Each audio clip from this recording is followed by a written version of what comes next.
queridos, tudo bem com vocês? Hoje a gente tem revisão. Eu sou a professora Yara Graça, a professora de Química, né, que vai acompanhar vocês. Bora dar uma olhadinha no que nós vamos ter hoje, né, na aula 18. É a nossa revisão e a avaliação, né? A gente vai relembrar todos os pontos que foram abordados aqui nas últimas aulas, tá bom? Então, vamos para a revisão.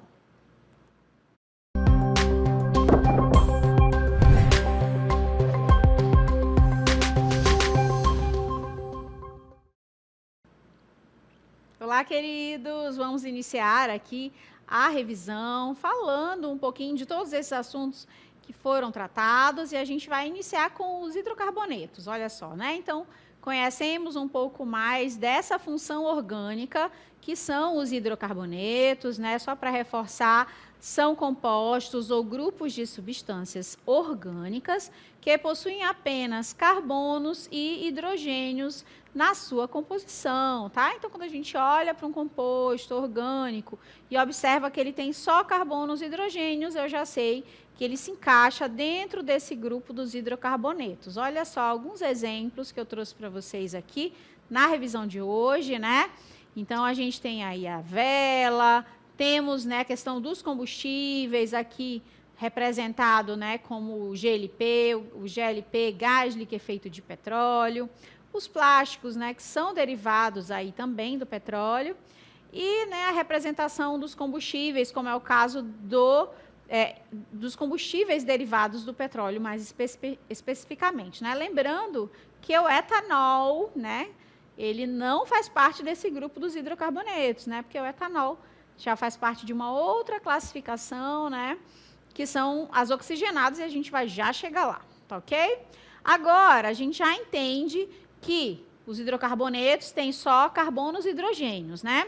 Porém, existe uma grande classificação, uma grande divisão de hidrocarbonetos, tá bom, gente? Que aí eu quero que vocês olhem na tabela, né? Essa tabelinha, ela ajuda muito a gente a entender essa classificação. Se você ainda não tem a sua tabelinha, não custa nada fazer, né? Essa tabelinha, ela é importante, ela é bem resumidinha para a gente conseguir classificar esses hidrocarbonetos, e também é interessante fazer essa tabelinha aí para as outras funções, tá bom? Então, nós temos, por exemplo, um alcano, que é um hidrocarboneto que tem apenas ligações simples, né? E na sua nomenclatura, a gente vai utilizar o AN. Já o alceno é aquele que tem uma dupla ligação, e a gente vai usar na nomenclatura o EN, tá? Alcino tem uma ligação tripla, e aí nós vamos usar na nomenclatura o IN. Então, ó, percebam que a nomenclatura ajuda a gente a definir, a classificar. Alcano, AN, né, metano, a gente tem a classificação de um alcano. Quando a gente já tem o EN, né, aí, por exemplo, propeno, aí nós já temos o EN na sua nomenclatura, por esse motivo vai ser um alceno, tá bom? Outros exemplos aí, o alcadieno, que tem duas duplas ligações, e na nomenclatura vai aparecer o dien. Nós temos ainda o ciclano, que no caso dos compostos de cadeia cíclica, sempre vai aparecer na frente do nome desse composto a palavrinha ciclo, tá? Então, vai ser ciclopropano, ciclohexano, tá bom? Sempre vai vir um ciclo, identificando que é uma cadeia fechada, né? E no cicleno, nós temos uma cadeia fechada com uma dupla ligação. E, por último, os aromáticos, né? Por último, e não menos importantes, nós temos aí os compostos do tipo hidrocarboneto, mas que, né, tem essa característica de ser aromático, e a principal característica é a presença da ressonância, né? 6 carbonos numa cadeia fechada com 3 duplas ligações alternadas. Mais aí exemplos de tabela com nomenclatura, é importante, né? Essa parte de nomenclatura para os hidrocarbonetos. Então, essa primeira coluna, nós temos apenas os prefixos, tá? Que indicam aí para a gente. Agora, a gente vai olhar aqui melhor, né? Para eu poder mostrar para vocês direitinho, né? Nós temos ali na pontinha os prefixos, tá? E os prefixos, eles indicam justamente a quantidade de carbonos que tem essa cadeia, tá bom? Então, ali, lá na primeira coluna, né, eu coloquei até 10 carbonos, é o suficiente para esse nosso estudo aqui do ensino médio, a gente saber os prefixos de 1 a 10, tá? Então, os prefixos são aqueles que vocês estão vendo ali. Met, et, prop, but, pent, ex, ept, oct e non, né? Cada um deles é referente a uma quantidade de carbonos na cadeia principal, tá bom? Se tem 4 carbonos, é but. Se tem 5 carbonos, é pent, e por aí vai, né? Então, saber ali aquela coluna é importante. A segunda coluna, né, coluna do meio, são os infixos. O que diz para a gente um infixo, né? O infixo, no nome do hidrocarboneto, indica o tipo de ligação que ele tem, tá? O prefixo indica o tamanho da cadeia, né? Se tem 2, 3, 10 carbonos. O infixo indica o tipo de ligação. Se é simples, se é dupla, se só tem uma, se tem duas, tá? Então, isso é o infixo que vai dizer para a gente. E o último é o sufixo, tá? Para o hidrocarbonetos, a gente sempre vai terminar em O, tá? Terminou em coisa diferente de O, não é mais um hidrocarboneto, tá bom? Então, metano, propano, benzeno, todos terminam em O, então, classificados como hidrocarbonetos. Bora para o nosso primeiro exemplo, olha só. Então, eu tenho ali uma cadeia. É um hidrocarboneto? É a primeira pergunta que a gente tem que se fazer, né? Sim, é um hidrocarboneto. Por quê? Porque só tem carbonos e hidrogênios, né? Vocês estão vendo algum outro elemento diferente de carbono e hidrogênio ali? Não, né? Só tem 2 carbonos, 6 hidrogênios, tá bom? Então, é um hidrocarboneto. Agora, vamos para essa classificação. Que tipo de hidrocarboneto é esse, né? É um hidrocarboneto com 2 carbonos, então, né, 2 carbonos. Eu já sei que vai entrar na minha nomenclatura. Olha aí, né, o prefixo para 2 carbonos, eu vou lá na tabela, 2 carbonos é o et. Então, já sei que vai começar nessa nomenclatura com et. Segunda etapa do nome aí desse composto é o infixo, né? Como essa cadeia só tem ligações simples, aquele tracinho que você está vendo ali no meio é uma ligação simples entre carbonos. Então, o infixo é o an, tá? Então, et mais o an. Então, já tem 2 partes do nome dessa cadeia. E, por último, nós temos o sufixo, que é a vogal O. Aí, a gente vai juntar tudo agora. O nome desse composto, que é o CH3, tem prefixo et, infixo an e sufixo O. Dá o quê? Que nome é esse? Etano, né? Esse composto aqui em cima tem aquela nomenclatura e ele é um alcano, né? Ou seja, um hidrocarboneto formado apenas de carbonos e hidrogênios, tá? Continuando, a gente viu aí que os hidrocarbonetos são apenas uma das classificações das funções orgânicas, tá, gente? Então, hidrocarboneto só tem carbono e hidrogênio, ótimo. Porém, a gente tem outras classificações, né? Como é o caso das funções oxigenadas, né? Os oxigenados, tá? Qual é a diferença de um hidrocarboneto para uma função oxigenada? Oxigenado, o nome até ajuda a gente já, né, a determinar. Oxigenados são aqueles que têm oxigênio, tá? Então, além dos hidrocarbonetos, que só tem carbono e hidrogênio, nós temos aí essa função, que são as funções oxigenadas, que tem que ter pelo menos um oxigênio. Além das oxigenadas, a gente também apresentou para vocês as funções nitrogenadas, que são aquelas que têm nitrogênio, tá? Então, quando a gente for trabalhar essas funções mistas, a gente vai ver o quanto isso é importante, ok? Olha só aqui essa aplicação que eu trouxe para vocês, né? Percebam que parecem muito iguais, né? Parecem semelhantes, mas não são, tá, gente? São compostos completamente diferentes, tá? A gente tem aí o CH3, né, que é o primeiro. Parece muito com esse que está aqui do ladinho dele, que é o CH3OH. Porém, são compostos completamente diferentes, né? Aqui, a gente está diante de um hidrocarboneto. Ou seja, só tem carbono e hidrogênio, tá, gente? No caso, é um alcano, é o etano, né? Aquele que eu acabei de exemplificar na nomenclatura. Já esse segundo composto é um álcool. Por que eu sei que ele é um álcool, né? por conta da presença da hidroxila, que é esse OH, tem um oxigênio na estrutura, então ele é uma função oxigenada, tá? Ou seja, tem carbono, tem hidrogênio e também tem oxigênio na sua composição, tá bom? Então, cuidado com essas pegadinhas, né? Que compostos que parecem ser semelhantes ou se encaixam dentro de grupos, mas que não são, tá bom? Então, tem oxigênio, a gente já sabe que faz parte daquelas funções oxigenadas. E agora eu trouxe uma imagem aí que tem um monte de função oxigenada, olha só. Então, a gente tem, né, todas aí as funções oxigenadas, fenol, cetona, ácido carboxílico, aldeído, éster, éter, álcool, são muitas, né? Cada uma delas tem a sua característica, a sua maneira de se organizar nessa estrutura, tá bom? Então, alguns têm só um oxigênio, outros têm dois, tá bom? Como ácido carboxílicos e ésteres, mas a gente sabendo identificar, né, o que importa aqui no nosso momento de revisão. E agora eu vou trazer para vocês alguns compostos, né? Eu trouxe alguns compostos para a gente conseguir determinar aí a que função cada um deles pertence. Então, a primeira delas é a zingerona, né? A zingerona é um dos compostos ativos do gengibre, responsável pelo seu sabor picante e aroma característico. O uso na culinária e na medicina tradicional, né, do gengibre, né? Ele é valorizado principalmente por conta da sua ação anti-inflamatória e também digestiva, e algumas aplicações práticas, né?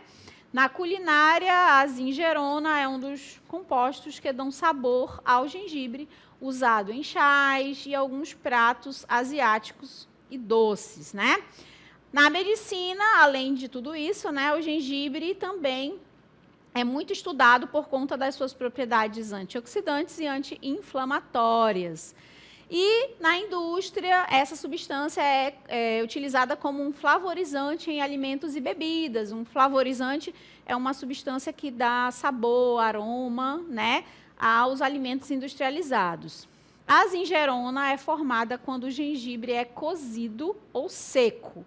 Ele é um dos produtos da degradação do gingerol, né, que é um composto que dá esse sabor picante ao gengibre fresco, e isso explica por que o gengibre cozido tem um sabor mais suave e adocicado quando ele é comparado com o gengibre cru, tá bom? Agora eu vou só voltar lá na zingerona, tá? Para a gente identificar as funções orgânicas que ela tem, né? Então, aqui a gente tem vários grupos sendo observados dentro dessa função que a gente chama que é uma função mista, tá bom? Então, a gente tem o primeiro aqui, essa primeira região, que é quando tem essa dupla ligação com o oxigênio. Então, aqui a gente classifica como uma cetona, né? Então, tem o oxigênio aqui na composição. Além disso, nós temos novamente o oxigênio aqui, só que percebam que ele se apresenta de maneira diferente da cetona, tá? A gente percebe que cada um deles tem uma maneira de ser representado diferente. Esse aqui, ó, faz parte do grupo do éter, né, que é quando tem um heteroátomo, né, que esse oxigênio ele é um heteroátomo. E por último, que é quando a hidroxila está ligada a um anel aromático. Isso classifica o que nós chamamos de fenol, tá? Então, gente, nós temos 3 grupos funcionais importantes presentes na zingerona, tá bom? O álcool, o fenol, o éter e a cetona, ok? E aí, essa substância que você acabou de ver, ela faz parte aí de um grupo de substâncias que nós chamamos como funções mistas, olha só. O que é uma função mista, né? É quando, no mesmo composto, a gente tem mais de um grupo funcional presente ali, grupos diferentes. Esses grupos funcionais são responsáveis por caracterizar as cadeias carbônicas, como sendo, por exemplo, álcool, cetona, amina, aí vai depender da função mista em questão, tá? E aí eu trago mais um exemplinho aqui para vocês, né, de uma função mista, né, essa cadeia grandona aí, a gente agora vai aplicar. A gente vai dar uma olhadinha como identificar as funções presentes aí, tá? Então, vamos lá. Então, percebam que eu tenho vários grupos, né, presentes aí, e agora a gente vai identificar cada região, né, vai identificar o que é possível identificar desses grupos funcionais. Então, vou começar pela pontinha. Então, sempre que a gente tem, vou dar algumas dicas aqui, tá? Sempre que a gente tem esses oxigênios na ponta, né, pode ser, sempre de ponta, tá? Nas pontinhas, nas extremidades. Pode ser um ácido carboxílico ou pode ser um aldeído. Nesse caso aqui, né, como esse carbono está ligado a 2 oxigênios, então nós temos um ácido carboxílico, tá?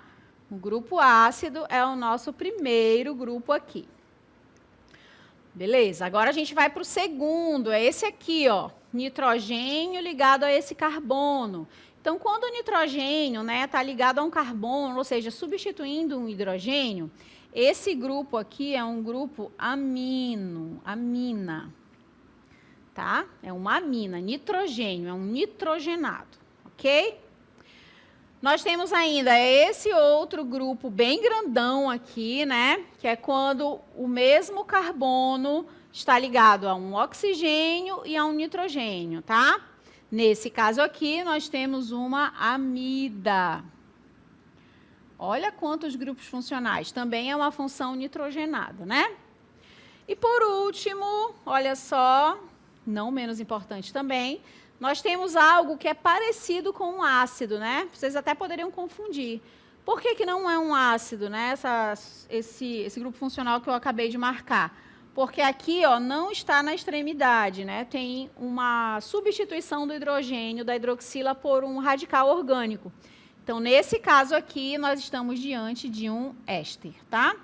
Então, todos os grupos funcionais desse composto foram identificados. São 4, né? 4 grupos funcionais diferentes. Ácido, amina, amida e éster. Tá bom, gente? Bom, para a gente finalizar esse momento de revisão, eu quero reforçar com vocês também alguns conceitos importantes, como é o caso de proteínas, aminoácidos, né? Essas macromoléculas, as proteínas, elas são importantíssimas, né, no bom funcionamento do nosso organismo.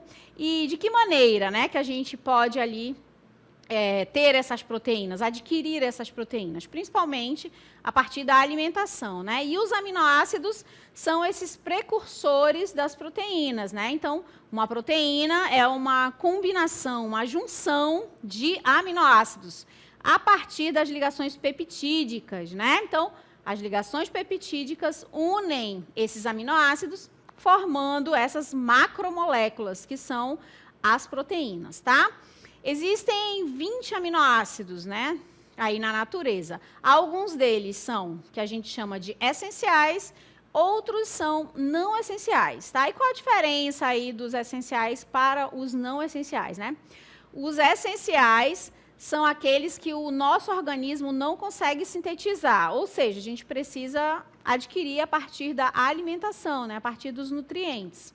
Já os não essenciais são aqueles que o nosso organismo consegue sintetizar, né? Então, é possível sintetizar, então eles são classificados como não essenciais. E aí eu poderia, né, passar um tempão aqui falando de vários alimentos que são ricos, né, em proteínas, mas vamos sugerir alguns aqui, né? Alimentos de origem animal, por exemplo, as carnes, de uma maneira geral, né? Os ovos, o queijo, são alimentos ali ricos em proteínas. E vegetais também, alguns vegetais, né, legumes, também têm essa quantidade de proteínas bem maior do que os outros componentes, como é o caso do espinafre, do brócolis, né, da lentilha, do grão de bico, tá bom? Então, existe ali uma infinidade, uma quantidade bem grande de alimentos que a gente pode escolher, né, que são aqueles que são ricos em proteínas. Lembrando que as proteínas têm muitas funções, e uma delas é justamente essa de construção muscular, né, que é aquela que a gente acaba sempre lembrando, né, a questão da massa magra, a construção dessa massa a partir da atividade física e, né, com uma boa alimentação proteica. Tá bom, gente? Então, por aqui a gente fica nesse momento de revisão. Espero que vocês tenham gostado. Até uma próxima oportunidade. Tchau, tchau.